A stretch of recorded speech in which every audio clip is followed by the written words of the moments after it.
کوئی بچہ چھوٹا ہو اور اسے کوئی اجنبی ذرا سا ہلا دے تو اس کے چہرے پر عجیب حیرت کے تاثرات ہوتے ہیں. وہ حیرت سے دیکھتا ہے کہ میں یہاں روؤں, ڈروں یا جواب دوں. اس لیے کہ بچہ جتنا چھوٹا ہوتا ہے اس کے چہرے پر سوائے سوال کے اور کچھ نہیں ہوتا. اور اگر وہ بچی کہ جسے پالا ہی لاڈوں میں گیا ہو, جس سے کبھی پوچھا ہی نہ گیا ہو کہ سکینہ مجھے بتاؤ زمین پر قدم رکھنا کیسا ہوتا ہے, وہ کیسے بتائے کہ جس وقت کربلا کی زمین پر آگ اس طرح لگی ہے. مومنات یاد رکھیے کہ یہ وہ شہزادی ہے کہ جس نے اپنی آنکھوں سے ہر شہید کو خیمے میں آتے ہوئے دیکھا. اور اب گواہی کیسے دے گی؟ گواہی میں آپ کو بتاتی ہوں کہ جب زندہ نشان میں سکینہ بھائی سے پوچھ رہی تھی کہ بھیا میں تم سے ایک سوال پوچھتی ہوں, امامت کا سوال ہے, مجھے امامت کے اعتبار سے جواب دینا. اور سجاد سر جھکا کے کہہ رہے ہیں اے سکینہ کون سا سوال؟ کہا بھیا مجھے اتنا بتاؤ کہ پیاس کا کوئی درجہ ہوتا ہے, پیاس کی کوئی درجہ بندی ہوتی ہے؟ کہا سید سجاد سکینہ کیوں پوچھ رہی ہو؟ کہا بھیا بتاؤ نا کیا پیاس کی بھی درجہ بندی ہوتی ہے؟ کہا ہاں سکینہ پیاس کے کئی درجے ہیں. کہا اچھا بتاؤ کیسا درجہ؟ کہا دیکھو سب سے زیادہ پیاس جب انسان کو لگتی ہے تو اس کی آنکھوں کے آگے اندھیرا چھا جاتا ہے. تو اب میں نے آپ کو صرف یہ بتا رہا ہے کربلا کی سب سے کم سن گواہ وہ کہہ رہی ہے ہاں بھیا میں نے دیکھا تھا کہ جب قاسم گھوڑے پر سوار تھا تو میرا بھائی آواز دے کر کہتا تھا چچا جان میری آنکھوں کے آگے اندھیرا چھا گیا. میرا بھائی اتنا پیاسا تھا کہ اس کی آنکھوں کے آگے اندھیرا چھا. سکینہ پوچھے بھیا اس کے بعد بھی کوئی پیاس ہوتی ہے؟ کہا ہاں سکینہ اگر کوئی اس سے بھی زیادہ پیاس ہو اور جی جائے تو پھر اس کا منہ ایسے کھلتا ہے, منہ کھولتا ہے پھر کھولتا ہے پھر بند کر لیتا ہے. کہا ایسے کہ جیسے مثل ماہی بیان. سکینہ گواہ ہے نا, لیکن چھوٹے سے دل پر کیا کیا گزری ہے. سکینہ کہہ رہی بھیا میں نے اپنی اماں رباب کے پہلو میں دیکھا تھا کہ جب بابا نے علی اصغر کو تپتی ہوئی ریت پر لٹایا تھا اس وقت میرا بھائی ایسے ہی رو رہا تھا کہ جیسے منہ کھولتا تھا بند کرتا ہوتا. میرا بھائی اتنا پیاسا ہے. سید سجاد سے بہت خوش ہوئی ہے اے بھائی یہ بتاؤ اس سے بھی بڑھ کر پیاس ہوتی ہے؟ رو کر سید سجاد نے کہا سکینہ اگر کوئی جی جائے اور اس سے زیادہ پیاسا ہو جائے تو پھر پیاس کی شدت یہ ہے کہ اس کی زبان حلق کے اندر چلی جاتی ہے.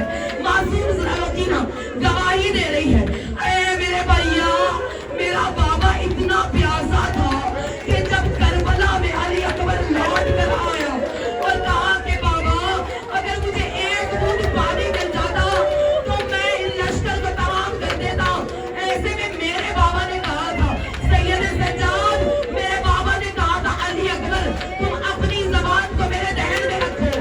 میرے بھائی نے تڑپ کر رو کر کہا بھائی بابا آپ کی زبان تو پیاس سے حالت میں اب سید سجاد خاموش اور سکینہ گواہ ہے نا, معصوم کم سن گواہ ہے. مجھے ایمان سے بتائیے کہ جس نے سکینہ نے قاسم کے ٹکڑے دیکھے ہو, علی اکبر کے سینے میں برچھی دیکھی ہو, نو کے نیزہ پہ علی اصغر کا سر دیکھا ہو اور نہ صرف سر دیکھا ہو, جس نے علی اصغر کا بریدہ بدن بھی نو کے نیزہ پر دیکھا ہو, اس معصومہ پر کیا گزر رہی ہوگی. ایسے میں سکینہ نے پوچھا بھیا یہ بتاؤ کہ کیا پیاس اس سے بھی بڑھ جاتی ہے؟ رو کر سید سجاد نے کہا سکینہ اگر کوئی اتنا پیاسا ہو تو وہ مر جاتا ہے. کہا بھیا بتاؤ نا اگر کوئی پیاس سے اور بھی زیادہ ہو تو پھر پیاس کی کوئی آخری بھی حد ہے؟ کہا آخری حد وہ ہے کہ جس کے بعد انسان بچتا نہیں ہے. کہا بھیا کون سی حد؟ کہا سکینہ اگر حد اس سے بھی بڑھ جائے نا پیاس کی تو پھر ہڈیوں سے گوشت الگ ہونا شروع. سکینہ نے کہا ہے میرے بھائی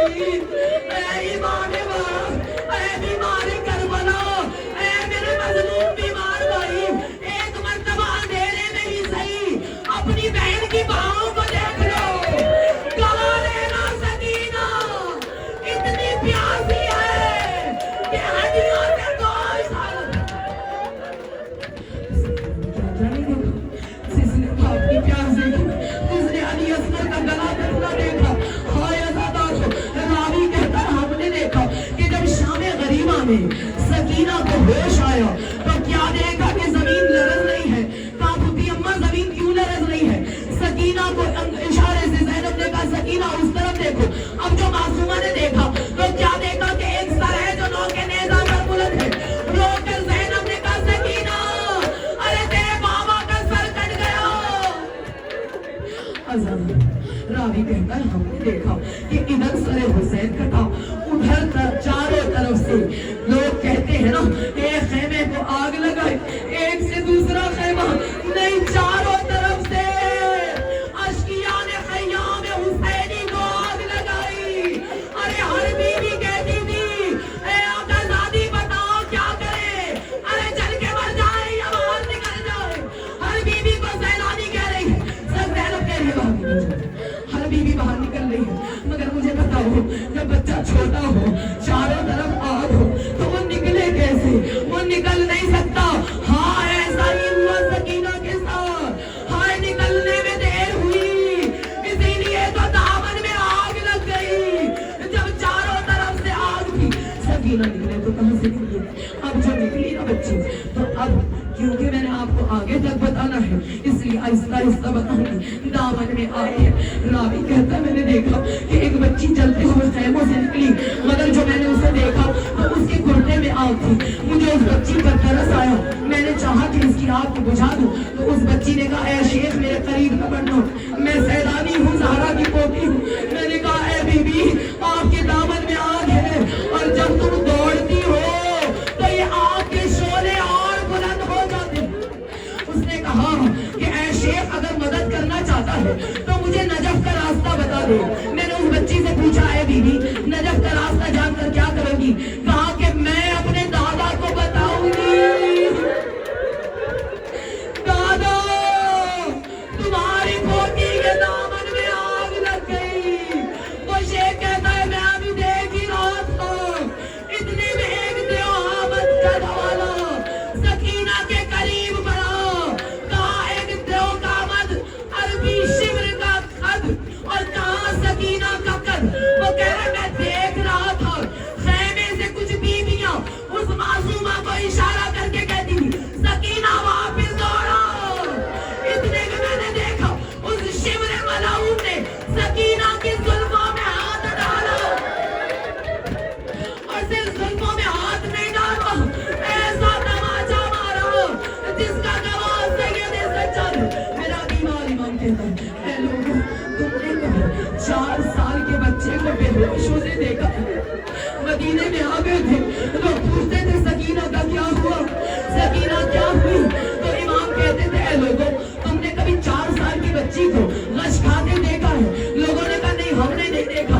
میرا بیمار امام سر پہ ہاتھ مار کے کہتا تھا اے لوگوں شام غریبہ میں میری بہن کو اتنے تماچے مارے کہ میری بہن کڑے قد سے غش کر گئی, ابھی قد سے ہوش نہ آیا تھا. شمر ملعون نے وہ جو کانوں پہ ہاتھ ڈالے, ہمارے جو کانوں سے دور کھینچے, مجھے سمجھ نہیں آ رہا. بی بی آپ ہی بتاؤ کہ آپ کا ہاتھ کانوں پر گیا یا کانوں پر گیا؟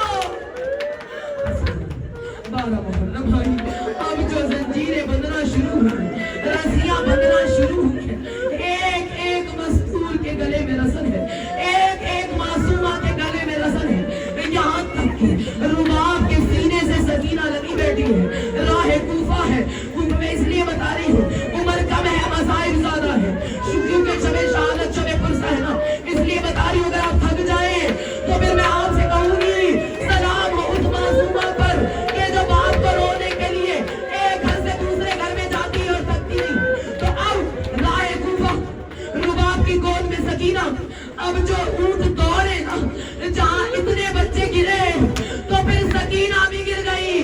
سکینہ کا گرنا تھا کہ حسین کا نیزہ زمین میں گڑ کر کہتا تھا سید سجاد میری لاڈلی کو ڈھونڈ لو. اگر سکینہ نہ ملی حسین کا نیزہ آگے نہیں بڑھے گا. سکینہ کو ڈھونڈنا, شمر ملعون ڈھونڈنا, سید سجاد نگاہوں میں ڈھونڈ رہے ہیں, زینب سر پہ ہاتھ رکھ کر ڈھونڈ رہی ہے. ہائے ایسا کرو زینب